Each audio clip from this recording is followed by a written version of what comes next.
एक गांव में रहता था एक ईमानदार किसान, जिसका जीवन उसकी जमीन और उसके जानवरों के साथ गुजर जाता। वो हर मौसम में नई नई सब्जियां उगाता और इसी से अपना घर चलाता। लेकिन सब्जियों से ज्यादा उसका दिल उसके जानवरों से लगा रहता था। एक दिन किसान को एक जख्मी बंदर और एक भूखा खरगोश मिला। वो दोनों को अपने घर ले आया। धीरे धीरे तीनों में एक रिश्ता बन गया, दोस्ती का भी और प्यार का भी।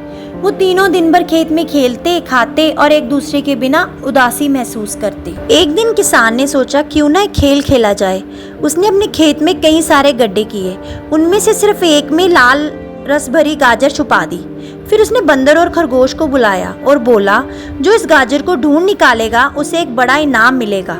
ये सुनते ही खरगोश ने तुरंत काम शुरू कर दिया। एक के बाद एक गड्ढा खोदने लगा।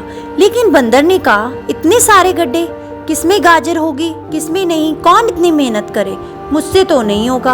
और वो एक कोने में जाकर सो गया। खरगोश ने लगभग सारे गड्ढे खोद लिए थे, लेकिन गाजर अब तक नहीं मिली थी। उसका दिल थोड़ा टूटा, पर उसने कहा, एक ही तो गड्ढा बचा है, उसे भी ट्राई कर लेता हूँ। अब आखिरी गड्ढे पर बंदर सो रहा था। खरगोश ने बोला, बंदर भाई जरा उठ जाओ, मुझे ये गड्ढा खोदना है। बंदर ने कहा, तू पागल है, सब गड्ढे तो खोद चुका है, इसमें क्या ही होगा। पर खरगोश नहीं रुका और जैसे ही खरगोश ने आखिरी गड्ढा खोदा, उसकी मिट्टी हटाई, सामने थी वो गाजर। उसकी जीत, उसकी मेहनत का इनाम। उसने खुशी से किसान के पास जाकर गाजर दी। किसान ने उसकी पीठ थपथपाई और कहा, बेटा, जीतने वाला वही होता है जो आखिरी तक कोशिश नहीं छोड़ता। जिंदगी के गड्ढों में कभी कभी हमें हार मिलती है, लेकिन कब?